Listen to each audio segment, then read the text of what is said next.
I'm the junior manager here at the restaurant. I'm supposed to walk you through the job as our new security guard.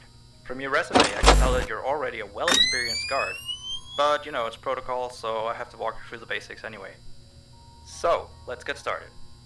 We have security cameras all around the restaurant, and if you bring up the camera panel, you'll be able to view the feed from each camera by pressing the camera buttons on the minimap. Now, our lights are always off during the night, obviously because it'd be a waste of power to leave them on all night. So to actually see something on the cameras, you can activate the camera system's night vision mode. You activate night vision by clicking on the button of whatever camera you're currently viewing. So for example, say you want to see what's on camera 1. You bring up the camera panel, you click on the button that says Cam 01, and then to use night vision, you click on Cam 01 again. Once night vision is activated, you can click on any of the other cameras and view them with night vision as well. And you turn it off the same way you turn it on. Now, night vision takes more power than regular vision, so make sure you use it sparingly. Your first priority as a security guard here is to keep an eye on the animatronics.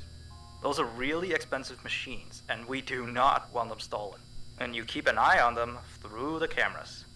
We have quite a few animatronics here at Candy's. There's of course the cats Candy and Cindy, there's Chester the chimpanzee, there's the penguins, just lots I tell you. So, you also have 3 security doors in your office, each of which can be closed by pressing the door button by each door. These are here in case you're in some sort of danger, but personally I just use them to shut myself off from the world when I need a break. But don't let me be your role model on that one. You need to remember that closing these doors takes power, and the longer they're closed, the more power they drain. Now, I know that sounds kinda backwards, but you have to trust me on that one.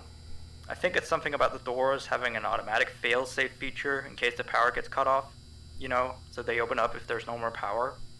All I know for sure is that they do use more and more power the longer they're closed, so you don't want to keep them closed for too long at a time. Now, the reason I keep mentioning the power is because the restaurant uses a backup power generator at night, which only has a certain amount of juice in it. So anything from viewing the cameras to using the security doors takes power. You can see how much power you have left on the computer on the desk in front of you. Try not to run out of power. If you do though, you won't be stuck in the office since the doors will always open up anyway. Oh, and one last thing. The animatronics aren't completely turned off at night, so they might start walking around a bit. But just be careful not to let any of them into the office, cause we have stuff in there that we don't want damaged or anything. Though, don't bother with the ticket booth door. They won't attempt to get in through there. That should be all. You'll hear from me again on your next shift. Have a good night.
I put up a note today to gather some intel on the animatronics from the other employees, just to get a list of the issues we've had with them.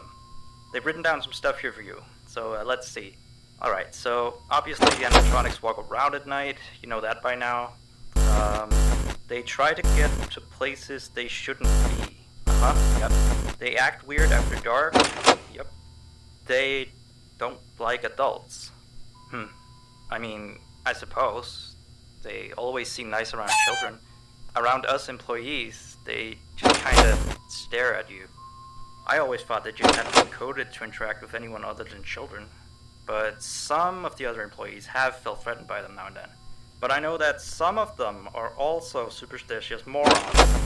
So who knows if they just became scared when the animatronic looked at them in the eyes or something. Anyway, one last thing on the list here. The last penguin interferes with the system. There's a sentence I never thought I'd say. We have these penguin animatronics as waiters. They take people's orders and whatnot. We used to have 3 of them, but 2 of them broke down and haven't been fixed yet. I think they're referring to, well, apparently it doesn't quite work. So yeah, definitely don't let him into the office. His presence alone could probably destroy their systems. Well, that'll be it for now. I'll be sure to leave another message for your next show.